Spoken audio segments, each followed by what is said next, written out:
In every city, there are streets people walk, and streets people avoid, but crime doesn't hide in the darkness anymore. It walks in daylight, wearing a smile no one questions, behind every locked door, every siren, every whispered rumor. There is a story that was never meant to be told.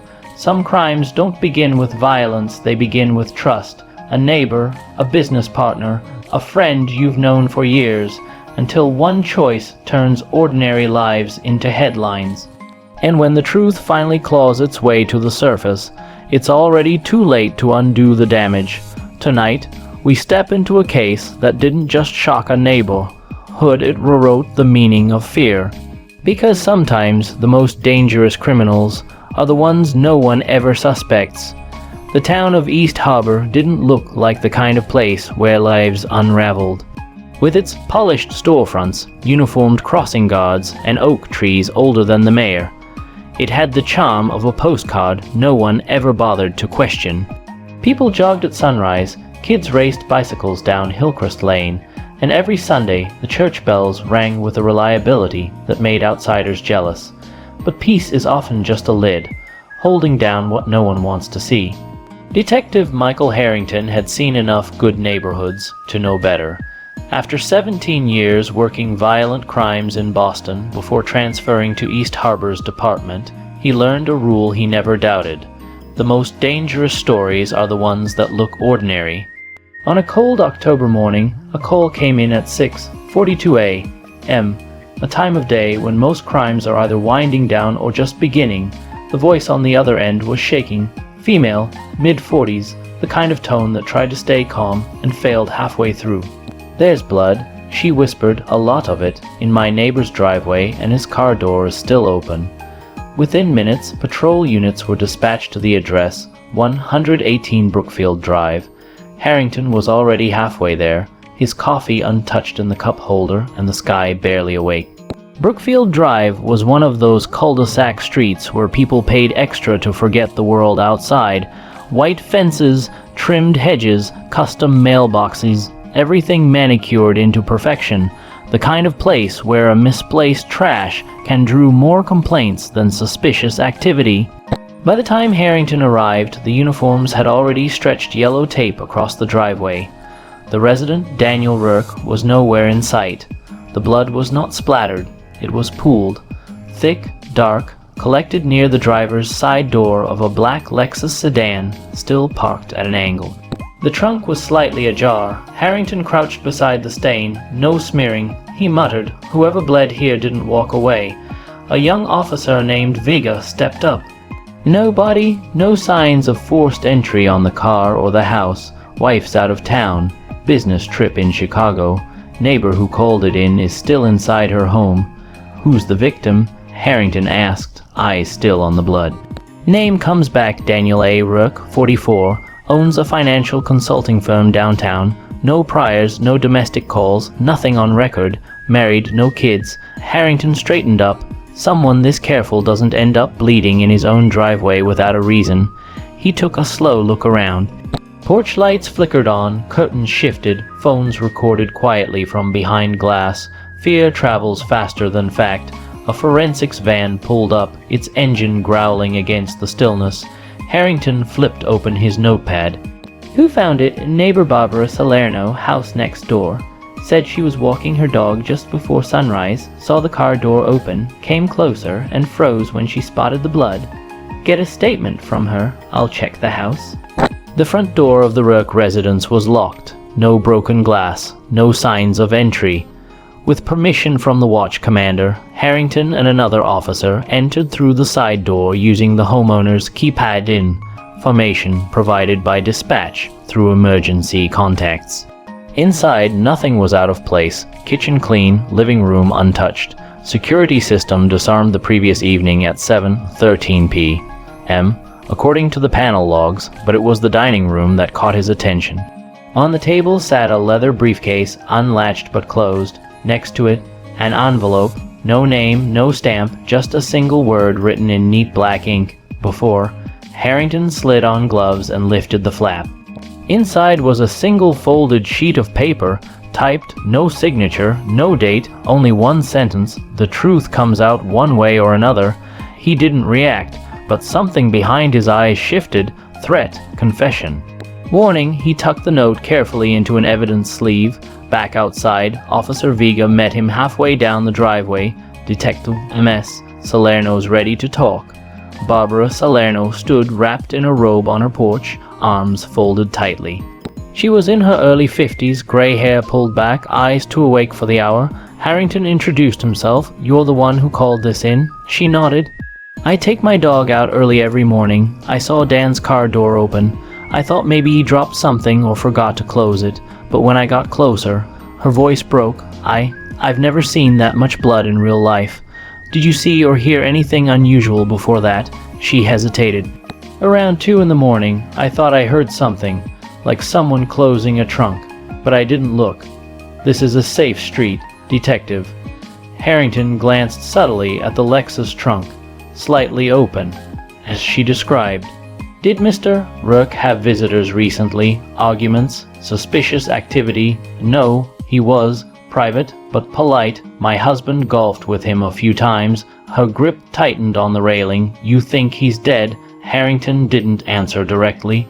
"We're treating this as a serious crime scene. If you remember anything, no matter how small, call me." As officers canvassed the area, the forensics team worked methodically. Photos, swabs, measurements. One tech called out, "Detective, found something under the car." Harrington knelt. A cell phone lying face down beneath the rear bumper. Screen cracked, blood on the edge. He picked it up carefully, bag it. Check fingerprints and unlock attempts. 2 hours into the investigation, sunlight crept over the rooftops. The neighborhood was fully awake now, silent, watching, pretending not to. Harrington stared once more at the blood pooling like a question no one wanted answered. A senior officer approached. "Lab says based on volume, we're looking at a critical loss. This amount without a body. Odds of survival are slim." Harrington nodded once, then we're already behind. He looked back at the Rourke house, at the quiet doors and perfect windows. Somewhere between evening and dawn, a man vanished without a struggle, leaving only a message someone expected to be found, and as Harrington pocketed his notebook, one thought settled in his mind like a weight. Crimes like this don't start on the day they're discovered. They start long before anyone notices the cracks. By mid-morning, the crime scene on Brookfield Drive looked less like a neighborhood and more like a briefing room without walls. News vans had already begun circling the block. Drones hovered illegally over rooftops, and residents, dressed in gym clothes or coffee-stained robes, clustered behind yellow tape, pretending they weren't watching every move. Detective Michael Harrington stood beside the Lexus, reviewing the initial forensics notes. The blood on the driveway was type O negative rare. Preliminary lab estimates suggested a loss of at least 2 liters. Not survivable without immediate medical attention. Still, there was no declaration of death without a body. Officer Vega approached with a tablet in hand. Detective Rourke's phone was unlocked with a face scan at 9:47 p.m. last night. Last outgoing call was at 8:22 p.m. to someone named E. Dalton. 5 minutes long. Who's Dalton? Cross. Referencing now, also security cams. Vega handed him a printed timeline from nearby homes with Ring doorbells and private systems. At 1:58 a.m., a distant camera down the street captured headlights moving toward Rourke's house. At 2:07 a.m., taillights were seen heading the opposite direction. No plates captured, no figure on foot. 2 a.m., Harrington muttered. Same time the neighbor heard the trunk close. He scanned further, any footage directly from Rourke's place. Vega shook his head. House has exterior cameras, but the system's hard drive is missing. Someone accessed it before we arrived. Wires were cut clean inside the garage. That raised another question, one Harrington had learned to respect. Someone knew exactly where to look. Inside the forensics van, a tech named Alvarez worked through evidence bags. Harrington stepped in, anything from the trunk. Alvarez pointed to a tray, Small smear of blood on the inside lip. Same type as the driveway. No hair, fibers, or prints so far. And the phone, cracked but operational. We'll dump the data once we get the warrant signed. Harrington nodded, heading back toward command. The chief, a stiff man named Robert Sawyer, checked his watch as Harrington approached. Press is already calling it a disappearance, Sawyer said.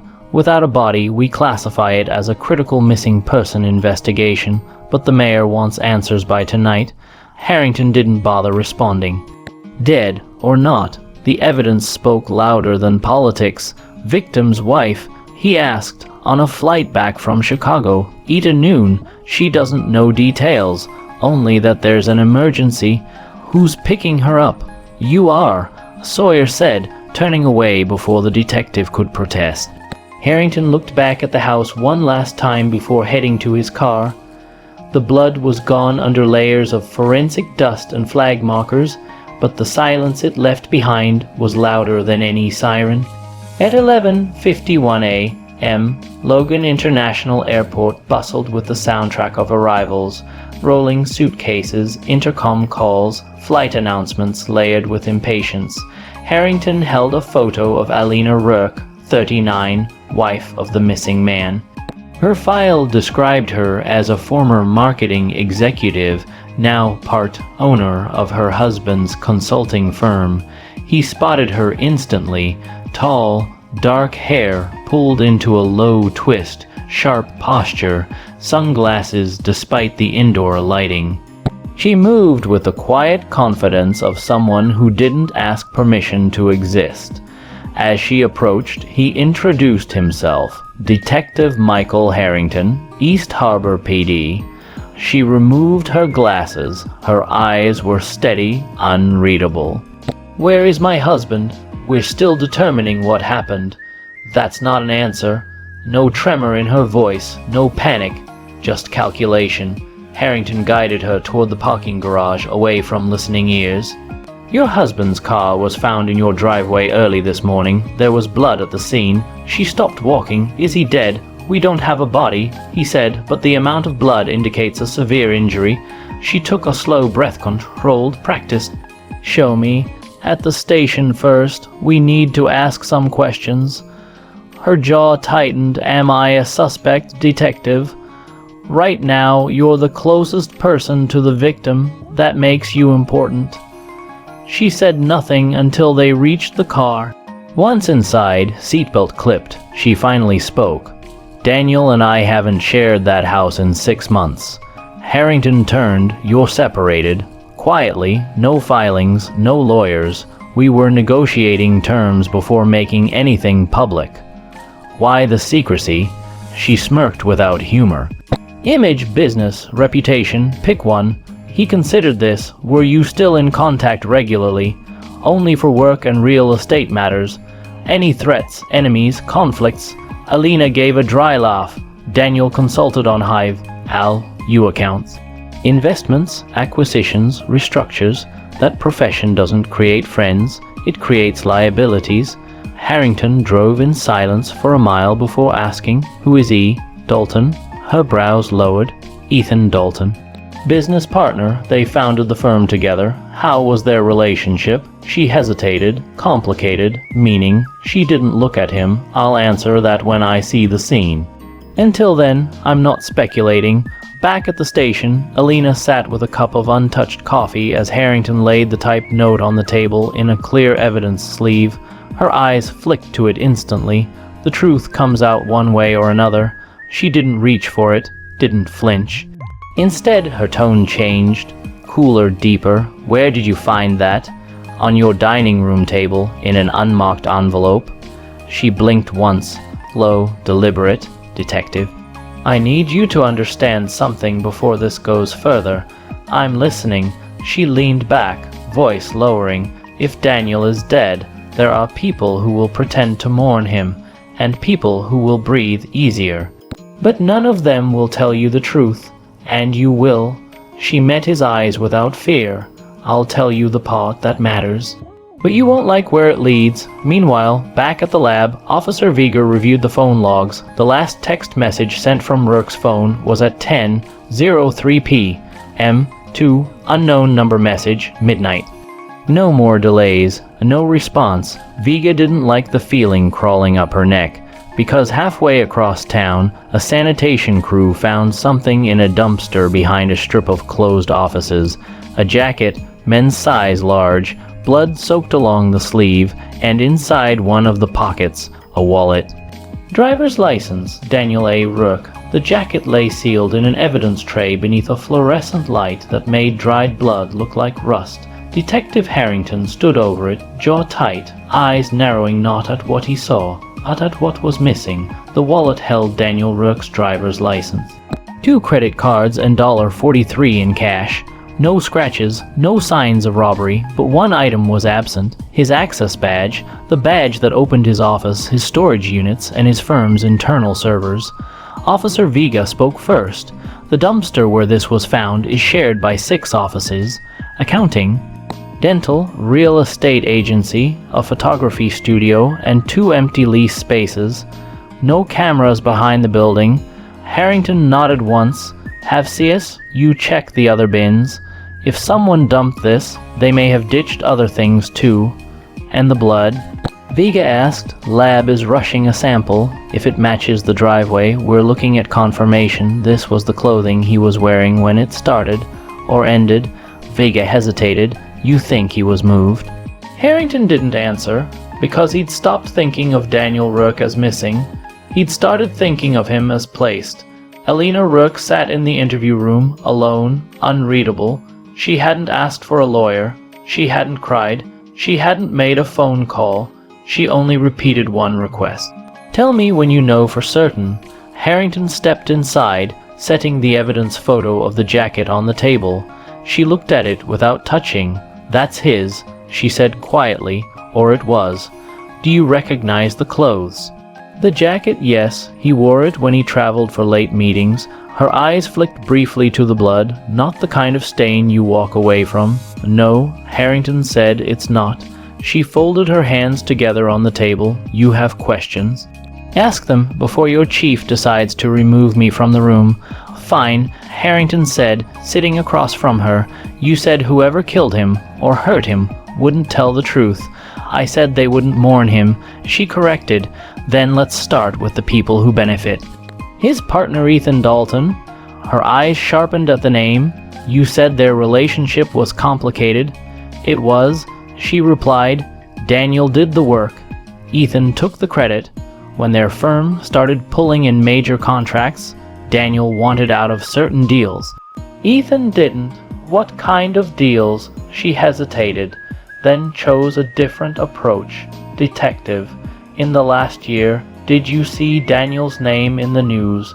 Lawsuits, subpoenas, scandals? No. Exactly, she said. Because someone paid a great deal to keep it that way. Back in his office, Harrington reviewed the firm's financial statements pulled by the department's cyber unit. 8 shell companies, 2 offshore transfers, 1 flagged transaction last month tied to a developer group facing a federal probe, and the name that appeared 3 times in the logs, Ethan J. Dalton. Harrington picked up the phone. Get a unit to bring him in. Dalton arrived without protest. Early 40s, polished, the kind of expensive confidence that came from never being held accountable in his life. His suit looked custom. His watch cost more than a patrol cruiser's tires. In the observation room, Vega watched as Harrington sat across from him in interview 2. You were the last person to speak with Daniel. Harrington began. Dalton leaned back. We spoke several times a week, business, nothing unusual. A 5-minute call at 8:22 p.m. Harrington said, then a text was sent to an unknown number at 10:03 midnight, no more delays. You know what that means. Dalton glanced at the mirrored glass, calculating, not nervous.